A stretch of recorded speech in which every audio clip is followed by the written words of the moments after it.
semuanya, perkenalkan nama aku Aska Aini Mumtazah. Aku mahasiswi Psikologi, Fakultas Psikologi, Universitas Muhammadiyah Profesor Dr. Hamka. Nah, video kali ini akan membahas seputar Gen Z yang didasari dengan adanya statement bahwa Gen Z ini generasi strawberry. Kemudian, ada juga wawancara bersama rekan saya, Nisrina Ramadhani Putri, yang membahas Gen Z ini generasi strawberry atau bukan. Oke, apa kabar Nisrina? Baik, agak sedikit lelah ya karena perjalanan jauh gitu dari rumah ke sini lumayan ke 30 menit. Tapi sehat? Sehat, alhamdulillah. Nisrina sekarang kan udah semester 1 ya? Iya, semester 1. Baru semester 1. Sejauh ini dunia waktu kuliah kamu tuh gimana sih? Apa mulai terbiasa dengan dunia perkuliahan atau justru merasa terbebani gitu sama perkuliahan sekarang? Kalau untuk dunia perkuliahan aku sekarang itu aku kan orangnya susah ya untuk beradaptasi, jadi aku lagi nyoba untuk bukan cepet-cepet sih, aku lagi nyoba untuk bisa cepet beradaptasi gitu. Nah, untuk dunia perkuliahan aku sendiri, kalau misalnya pas awal-awal semester itu tuh kan itu aku kaget banget kan ya sama dunia perkuliahan itu. Waktu awal perasaan aku sih agak terbebani gitu karena baru masuk perkuliahan, jadi agak kaget gitu. Tapi lama kelamaan itu terbiasa. Cuman aku tuh orangnya juga butuh waktu yang lama buat masuk ke dunia yang belum aku tahu gitu. Sebelumnya kan aku SMA, SMP tuh aku nggak pindah kan, tapi SMA pindah, cuman itu baru sekali doang pindahnya. Jadi butuh waktu lama buat berpindah-pindah gitu. Dari pendidikan yang SMP ke kuliah itu butuh waktu yang lama aja gitu. Ke lingkungan yang baru ya? Iya. Oke, terus kalau ngatur jadwal nih untuk kamu kuliah sama kebiasaan kamu sehari-hari itu kamu ngaturnya apakah udah terjadwal serinci mungkin atau mungkin senaturalnya aja gitu? Kalau aku sih nggak ada jadwal yang dikasih tanggal-tanggal gitu kan. Ada tuh sekarang ada di Google, apa ya namanya, Google Planner. Iya, Google Planner itu.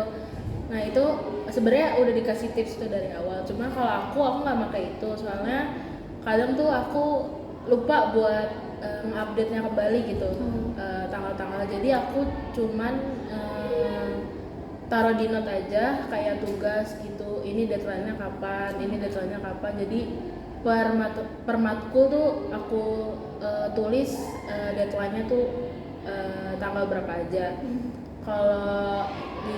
Kalau tips buat samain sama jadwal sehari-hari sih sekarang sih sekarang sih biasa aja ya, belum terlalu padat ya jadwalnya karena kan masih semester 1. Yeah.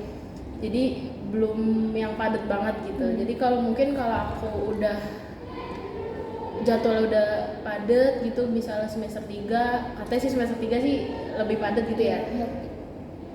Aku bakal pakai yang dikasih tips yang dari awal itu, yang pakai Google Planner itu sih. Oke, jadi nanti bakal pakai Google Planner ya rencananya. Oke, kalau interaksi sama teman-temannya gimana kalau Nisrina? Atau mungkin sama kakak tingkat juga berinteraksi selama perkuliahan ini? Untuk interaksi aku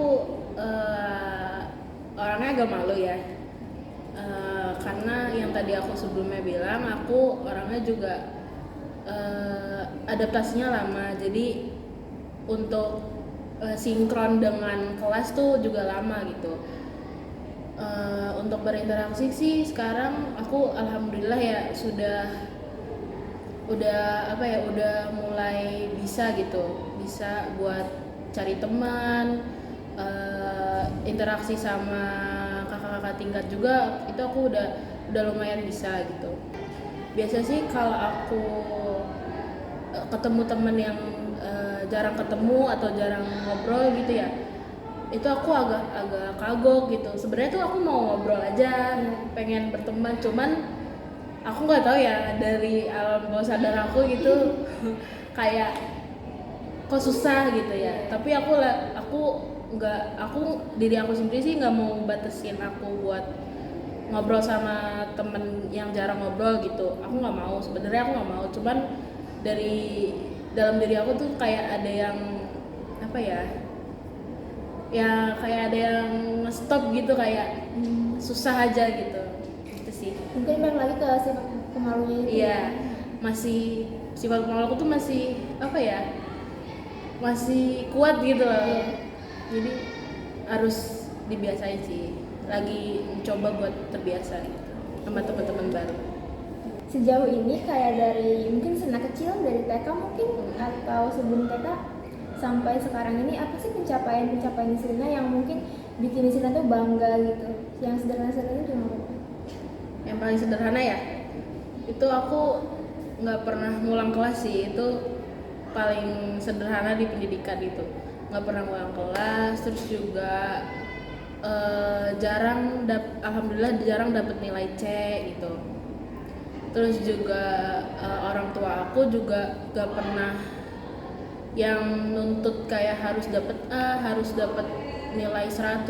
Jadi aku juga bersyukur gitu sama orang tua aku juga yang gak selalu nuntut untuk dapat nilai gitu.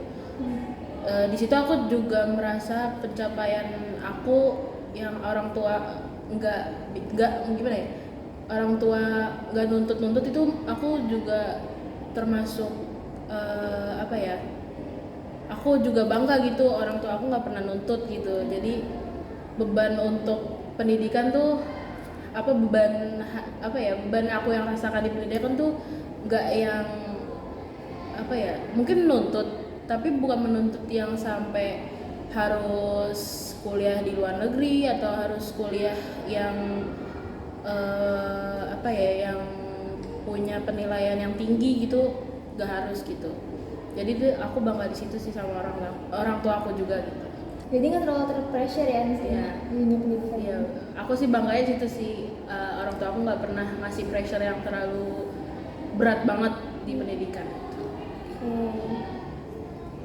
Oh iya, jadi ada orang yang memberikan statement kalau Gen Z ini generasi strawberry. Maksudnya tuh kayak strawberry kan buah yang kalau dipencet tuh lembek ya. Itu sebenarnya analogi doang kan, yang mana maksud sebenarnya itu Gen Z itu lemah gitu. Kamu setuju nggak sih sama statement itu? Apa enggak? Untuk statement itu aku sih kurang setuju ya. Soalnya mungkin aja orang yang ngasih statement itu tuh belum tahu kita perjuangan Gen Z itu kayak gimana gitu. Mungkin mereka nggak tahu. Mungkin aja orang yang ngomong Gen Z lembek atau kayak lemah itu, mungkin dia bukan dari Gen Z ya, jadi dia nggak tahu latar belakang apa yang kita rasain gitu. Mungkin aja di gen dia itu